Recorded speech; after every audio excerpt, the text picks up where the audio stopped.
The Volvo S90 R design is today in our full review on Autogefühl, your number one resource for in-depth car reviews and your number one community to discuss cars.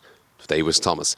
We're going to take a detailed look on the exterior, interior and the driving experience in general to the S90 and special here with the changes we have with the R design trim outside and of course on the inside. And this one also has here the D5 has also some Polestar tuning, so let's see what about that one with a little bit more horsepower even. We will experience everything in full HD, full screen and full length. Let's go!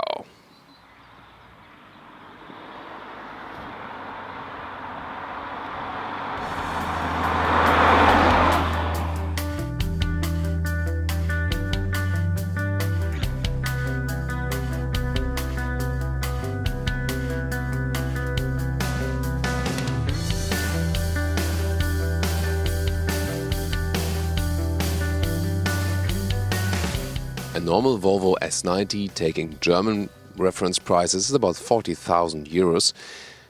Then if you put an R design and a bigger engine inside, you get along 60,000 for sure already. And this test vehicle here is 80,000 euros, really expensive with a lot of extras. We'll also tell you more about them on the inside. But what you do get from the R design trim level always is, first of all, the Thor's Hammer LED light with this also LED daytime running light design. Below that says full LED active high beam. So the LED headlights with the Thor's Hammer design you can also automatically get with the R design. Otherwise you have to go for them optionally with the base trim levels. Then the R design front grille with this black dot design and also a stronger lower bumper. An inscription S90, by the way, would also V90 would have those vertical fins in the front grille. And also the base models look different than this one. This one here is reserved for the real sporty version. The front camera they have mounted inside the Volvo logo, and you can see that the big front hood has a gap here, so it's not continued all the way to the front for insurance cost saving reasons, that you do not have to replace the front hood in case of a small crash. But it always takes something away from the design, or what do you think? 4 meters 96 or 16'3" is the total length of the S90. And it's the same for the V90 for the estate version, where we also have a full review, of course, on Autogefühl. You can check that one out later then. Here with the R design, you have those matte aluminum style side caps here for the side mirrors. And overall, I think a very beautiful design. Not too many design lines, but simplistic in a Scandinavian design. R design comes with 18-inch rims. Those ones here, however, the optional 20-inch rims, so the big ones, 21 inches even possible. The riding comfort with those here is still fine, but still, of course, when you go for smaller rims, they always add some more comfort. And if you go for bigger rims, they add more sportiness. You see a main design line is just placed above the door handles. The side profile is not that screaming out as the front. I found it very interesting here that this coupe style, like a window shape, doesn't go all the way in a round shape, but has this tech style, not textile, but tech, like technology style, where you have another straight line here. And we also see something resembling from this design scheme then again in the rear too. And here it is, what I meant, with combining some round shapes, but then again with straight lines. And you see it's like a C holding that rear. And we see a resemblance to the SUV designs at Volvo also when we soon present you the all-new XC60, the compact SUV. I think the rear, at the first sight, I was really thinking, I think that's rather ugly. But meanwhile, it has grown on me a little bit. So I'm still more in favor of the very front of the vehicle and of the side profile. Overall, a very beautiful vehicle to me. I want to hear your comments on that. The rear, not my really favorite part, but as I said, it grew on me, it grew on me over the while. So I think, meanwhile, it's really okay. The exhaust tips here, they're all fake, whereas we have the diesel, the D5, and we have a lot of badges here, not only D5 for that diesel version, but also R design logo, all-wheel drive logo, and Polestar logo, because here we have some tuning, a little bit more horsepower, a little bit more torque, and the logos add up a little bit too much show off, isn't it?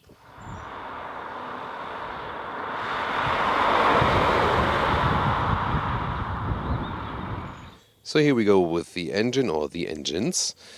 It starts with a D3 diesel, 150 horsepower, D4, 190 horsepower, or here the D5, 240 horsepower. And with the Polestar tuning you get some more torque, some more horsepower, not too much of a difference, more for the conscience.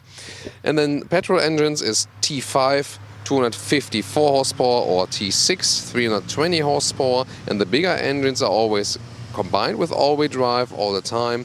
And for the lower ones they start with just with the front wheel drive.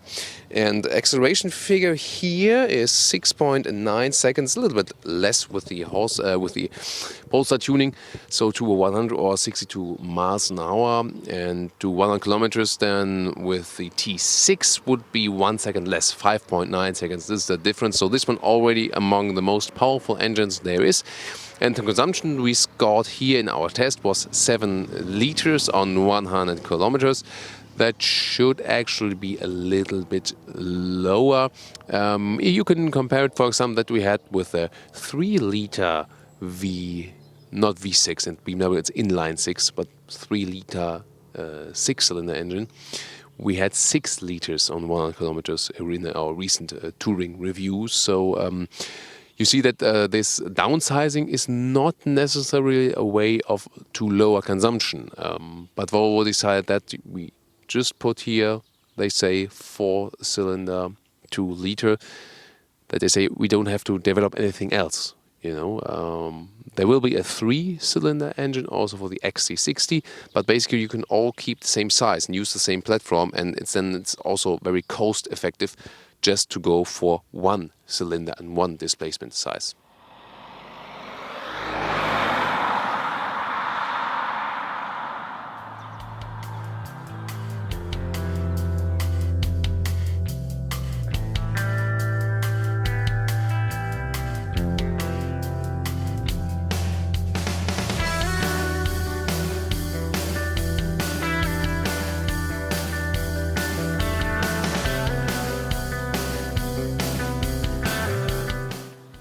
So here we go with the key, and I think it's animal skin around it. Then let's open the door. And we have a good build quality. There's also real carbon fiber here, for example.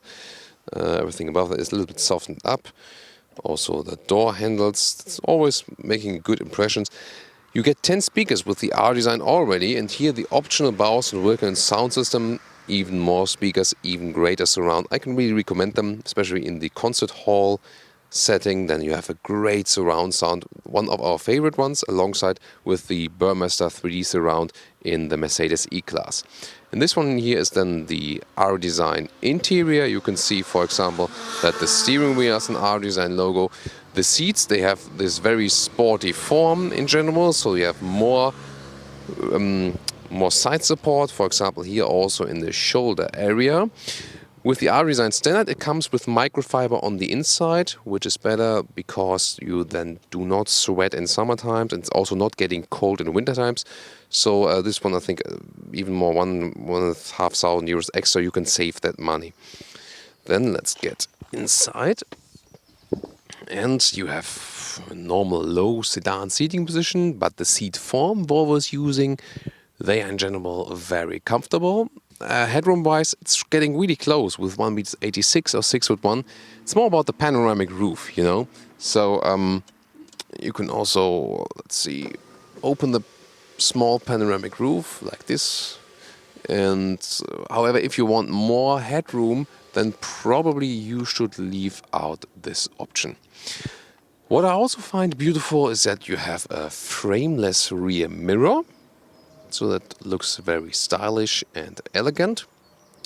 And if you look to the dashboard here, for example, well, a lot of the parts are also leather red. It depends on which parts you have, but it's really hard to differentiate nowadays because the quality is also so good. Meanwhile, in the Bose and Wilkins system, they have also an additional speaker right there. It's also very prominent.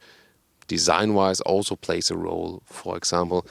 And the seat, you can also lengthen it in the very front here, like this, and everything else is being done electrically. And the steering column, that is still manual release, and then you can push it or pull it in all directions. It works pretty smoothly as well. The only thing that I'm not so fond of is, the buttons here at the steering wheel. They make a little cheap appearance in general, but the overall build quality is surely very good. The instruments, all digital, as we can see them right here. And if you start the car, then everything flashes like this. What do you think about them?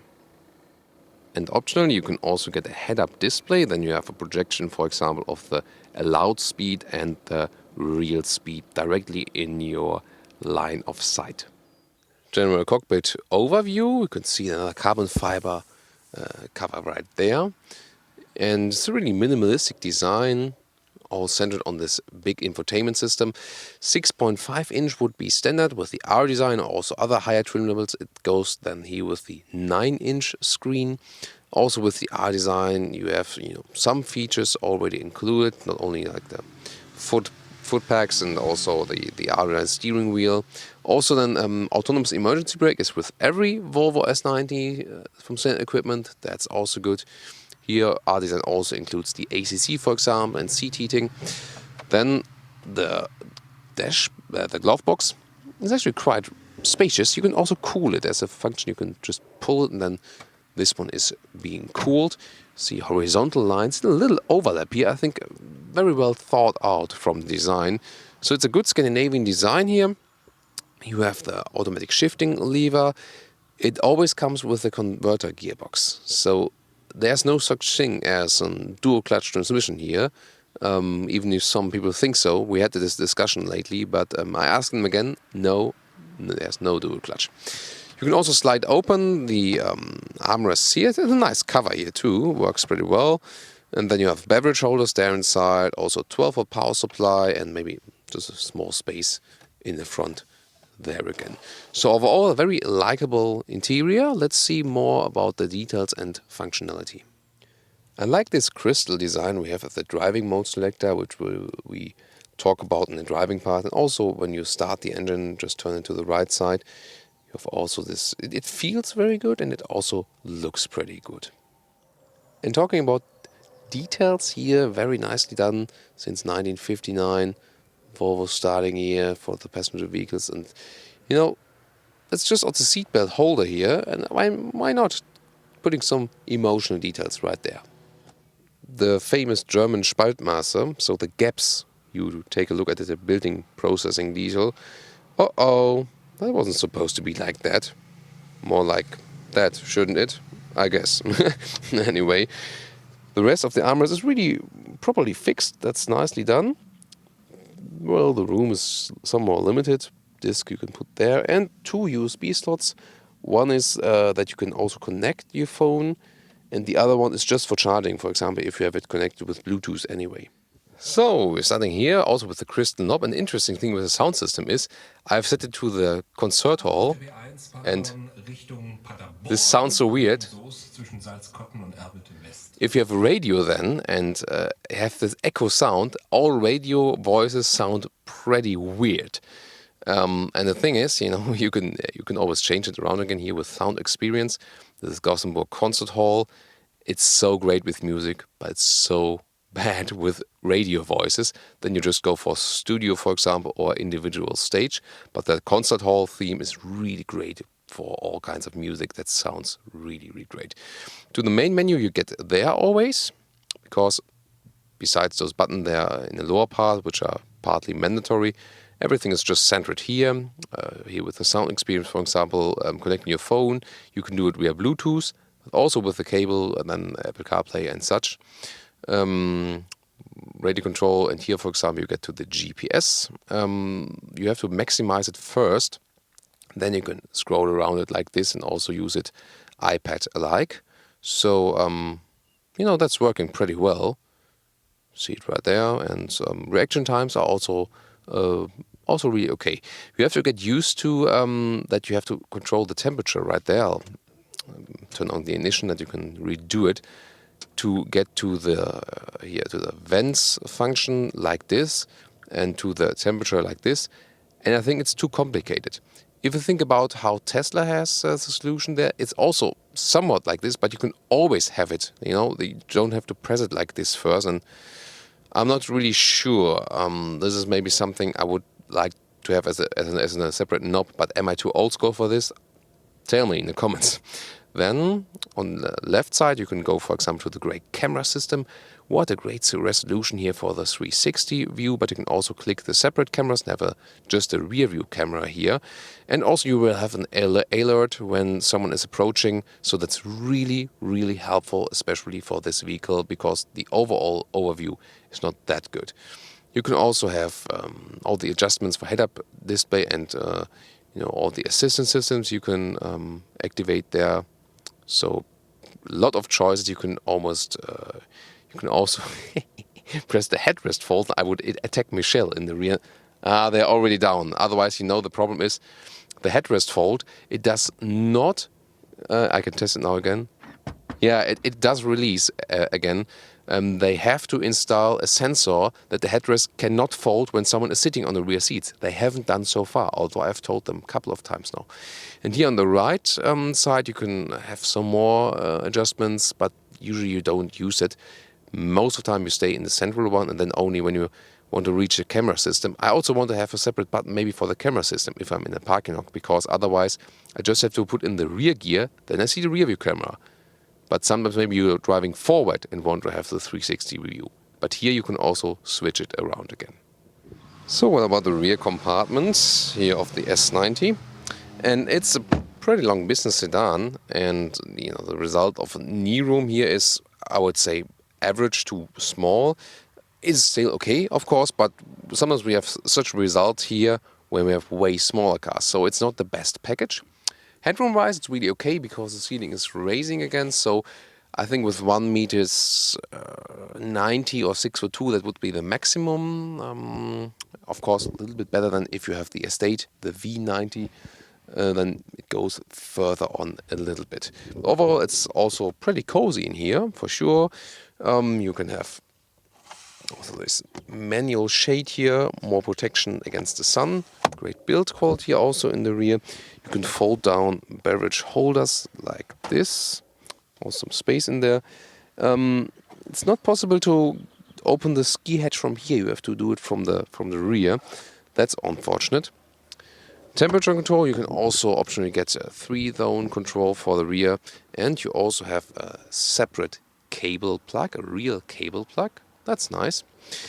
And then you can also release the seats from here, and there are 2 buttons.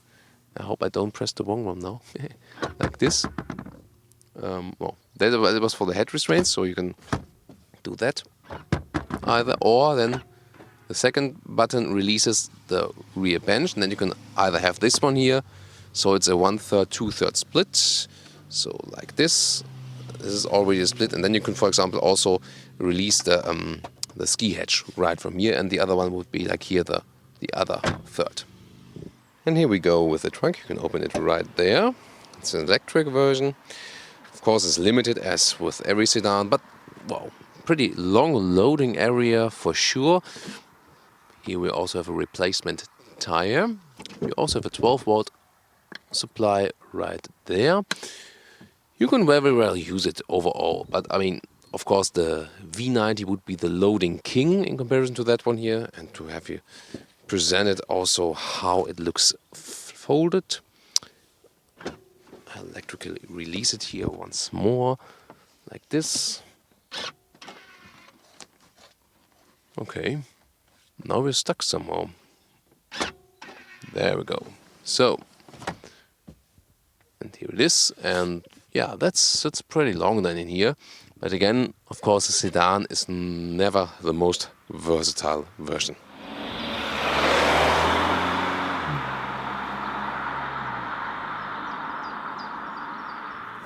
So, let's go with the driving part. I said earlier, we have the D5, the big diesel, big in horsepower region, but of course not in displacement and not in cylinders, because we all have the 2-liter and 4 cylinders. So this one here, acceleration-wise, to 100, It's not too far away from the T6, the most powerful petrol engine, which is at about 5.9 seconds to 100 kilometers or 62 miles an hour. And this one here is 6.9. So 1 second slower to 100 than the biggest petrol. And that, of course, means we have plenty of power here. So a normal overtaking process, for example, if you go from 80 kilometers to 100 with a kick down, I can show you that as soon as we can do that. So, blind spot monitor, by the way, with this red sign. So now 80 to 100. Plop. And 120. So you saw that went pretty fast as soon as the kick down happened. But for the kick down, or until the kick down, the car did take some time. You can change that, however, a little bit when you go to the driving mode selector and go for dynamic. And when you're in the dynamic mode, the car does not need so much time to shift downward, and then push the throttle, you get a more immediate response. Also, I can use the shifting pedals to just manually shift down or third gear. Forced diesel is also not the worst sound when we push it a little bit. Why not? We also have the air suspension mounted in here, which is a little bit of a pity because I would love to test the R-Design suspension, but they didn't have a test vehicle for that yet. The reason for that is the normal R-Design pack also then includes the R-Design suspension, which is the normal suspension, put a little bit lower. And the air suspension, as soon as you have that one, you have the very same air suspension as if you had no R-Design at all. But the reason for that air suspension in this vehicle is that the manufacturers tend to put every spec that is available into a test vehicle to show off the very, very best of the car. And we always argue, come on, why not a mid-trim level to have a more customer realistic car? Really try to force the issue, and most of the time it's really sad that it's not possible. In general, you have good comfort also in the city. When you have the slower rides, you have a good seating position. The Volvo seat forms are usually very good as for the comfort, and a lot of other customer experience also told us that. The visibility is somewhat limited in this sedan. The rear window is not too big, and also the doors are thick and the windows are pretty slim also at the sides, so there are definitely cars which have a better overview. Also, when looking to the front, also from the seating position wise, without the camera systems you do not have the best clue of where the car is actually ending. But luckily, we have the good camera system that is really helping a lot when you're getting around some narrow parking lots, so I'm really glad to have them here. So introduced with the S90 or the V90, we also not only have the adaptive cruise control, but also the pilot assist. And the pilot assist works up to a speed of 130 kilometers now and takes over this semi-autonomous function. It can be really autonomous in pure traffic, for example, so that works. But of course, it's not meant to be that the car is totally driving on its own fully yet. But of course, it's really helpful when you're stuck in traffic and just rolling and don't want to, do anything by that. You can also adjust this distance at the steering wheel, for example, the distance with which shall be kept. So let's see, maybe we also approach a red traffic light, and then hopefully the car, let's see if it's already active. I'm not sure it should be. Just here for show-off purposes, you shouldn't do that. So the system is not meant to do that yet. I'm not sure if it's active yet. So it shows me a Volvo steering wheel. It does. Well, now it's ready anyway, but no car in front of me. Too bad. So sometimes, I mean, I'm lucky to have no traffic then not to be able to test those stuff. But I've had it once already in the XC90 where it was limited to a lower speed. And for traffic, it worked pretty well that you can just, roll in traffic, and also the steering work is being done in traffic. And the same thing we have experienced also with BMW or Mercedes, that to a speed of 30, for example, it works totally autonomously also in the traffic. And I think it's one of the examples where it's really good to have that one. So with the air suspension, of course, everything is rather set in comfort. And that means you don't have a too agile handling in general.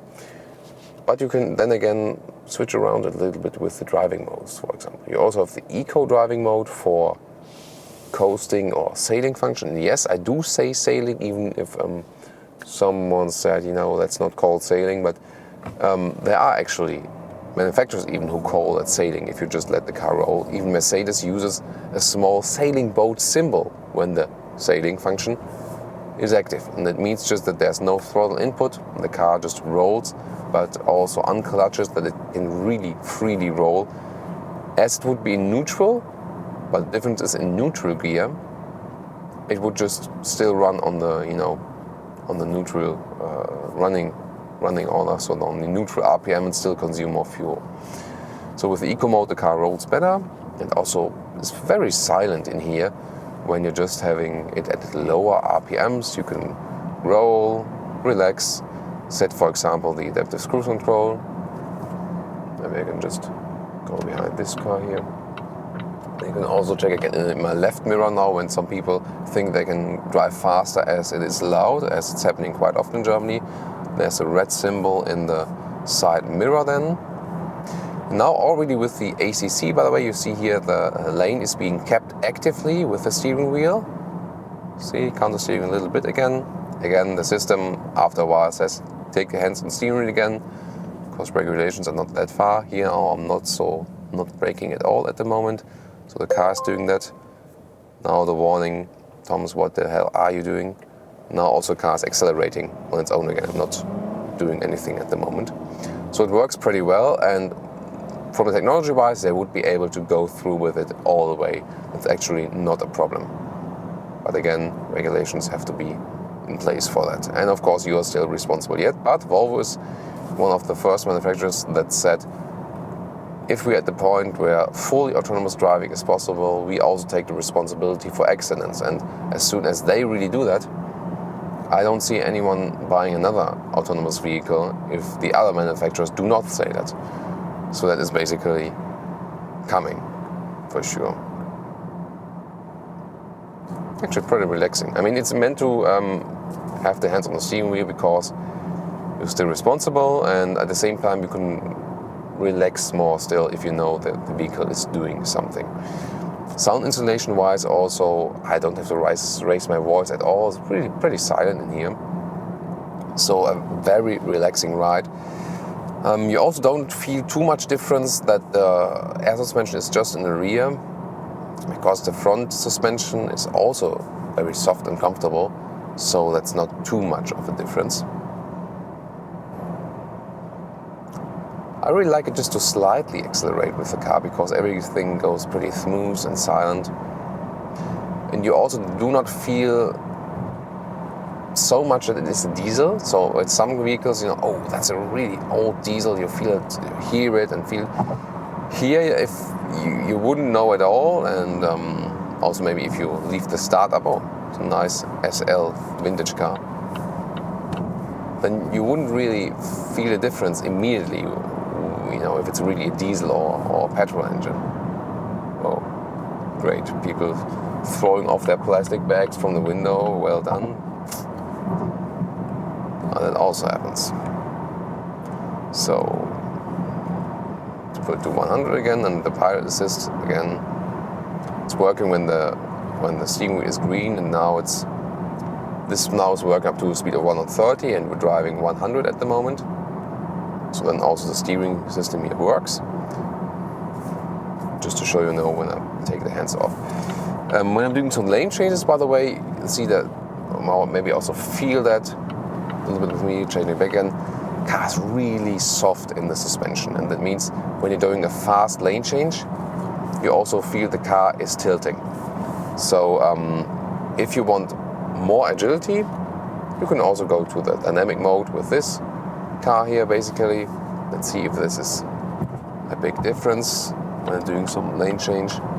Yeah, it's actually really stiffer. People behind me really think probably is this guy totally crazy. But you know, of course, Autogefühl, safety first.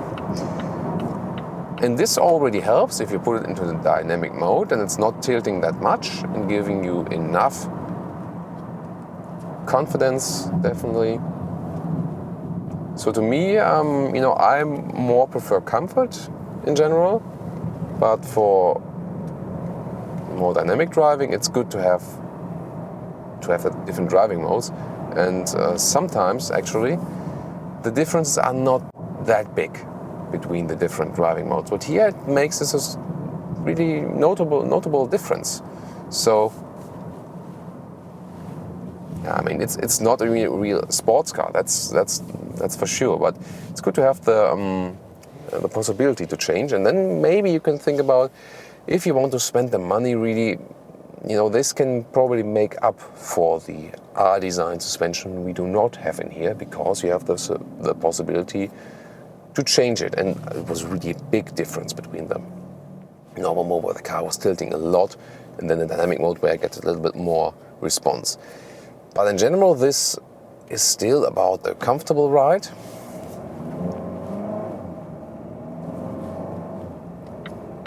Competitor behind us, A6, I think, A6 or A4.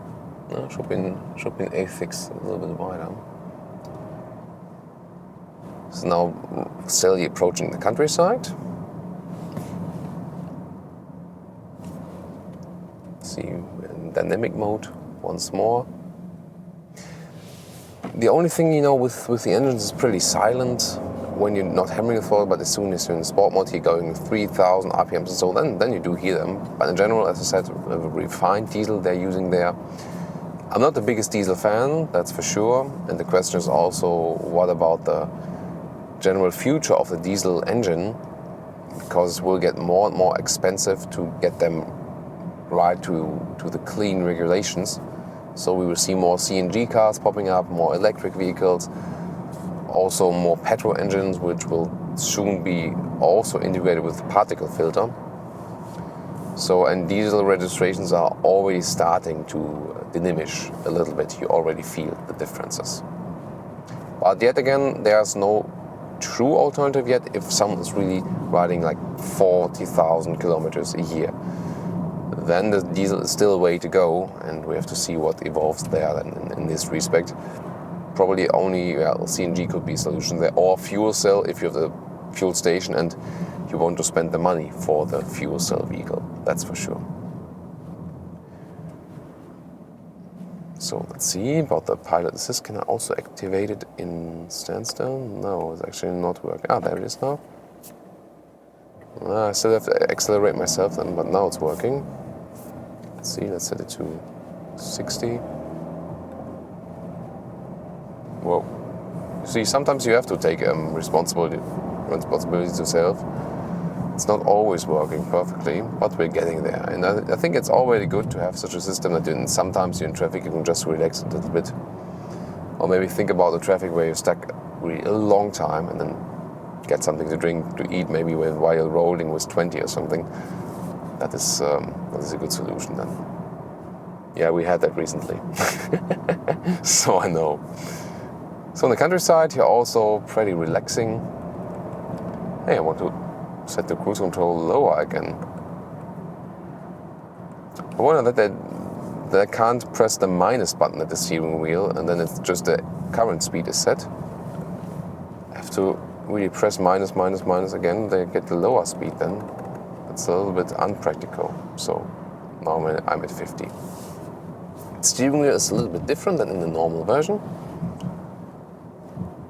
But it doesn't make too much of a difference. The steering itself is pretty light, especially in the normal driving mode. So I then go, oh wait, I am in dynamic mode already, so that's a little bit astonishing.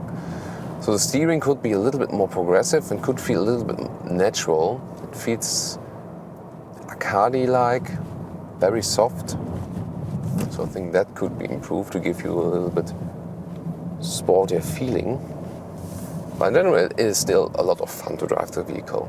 It doesn't feel too big when driving, although it is already a big sedan.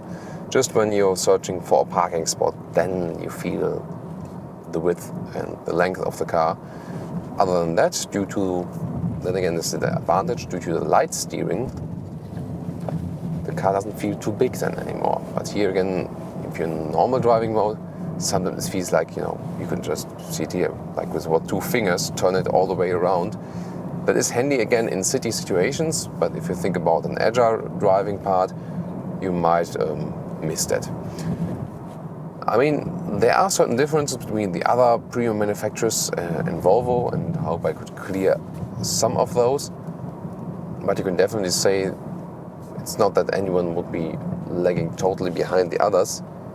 Every of those premium manufacturers have something special, something unique, and something which is maybe not that good if compared to the others. But this one you can clearly have as a true competitor also to the other premium vehicles. With a different screen concept. General definitely set on a comfortable run, so I would, as Audi and BMW rather go in that sporty direction. I would, driving-wise, from the driving feeling, rather compare it to a Mercedes E-Class. Although I think the E-Class is, when you have also the air suspension equipped, is in general the most comfortable vehicle in that upper mid-size segment. Also, the E-Class has the air suspension at the front axle too, whereas here we just have it at the rear axle. So it does make a little difference, but still at a very high level. And cost-wise, I mean, they're all so expensive anyway. I've told you earlier, over 80,000 bucks for this car. Whew, that is really something. You feel the serenity and the elegance of the car also while driving. And yet again, you have to pay a lot of money for it, and you have to search for a good offer or maybe a clever leasing deal, because just giving 83,000 euros on the table, that is really something, and I would think twice before doing that, for sure. I think to sum it up in the driving part, again, setting on comfort, elegant, sovereign ride, up to the competitors, that's for sure. Something really to enjoy.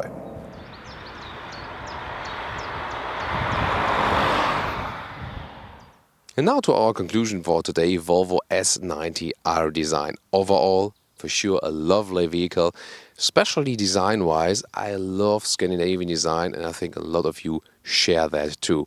Aggressive but yet still elegant design, especially in the front, so most do agree to that. Also the side profile, well, rather conservative but still appealing. The rear you have to get used to, that is, more maybe aligned with the rest of the design, with the estate, with the V90. But overall, I think a great design piece. Also from the interior styling, I like it very much. How to control everything electronic-wise, infotainment system, I think that is a little bit easier in other vehicles. You have to learn a lot of the functions there that you really get along. It's not the most intuitive systems, especially also with the temperature control.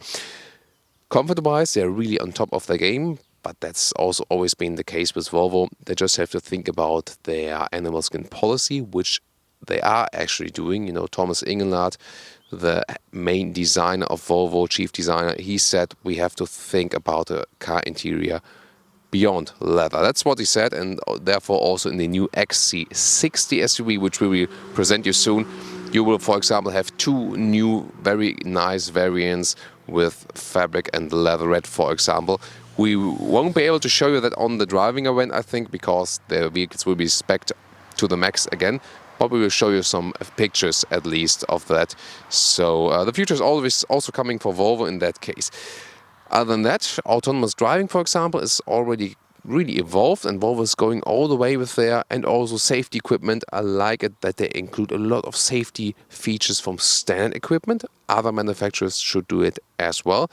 then optionally you can get almost everything you can think of. So Volvo is also taking a big part in this overall autonomous driving or assistance systems evolving process. And of course, I want to hear your experience. Maybe if you already own such a vehicle, if you plan on owning this one here, maybe also with the R design. And I will see you at the next Autogefühl episode with me, with AJ, with Brian, with Holger Master, or then of course with all our other team members in the background. And I hope you've maybe also seen our team episode or from our team meeting. It was also pretty interesting to watch, to join us there then as well. Thanks and bye.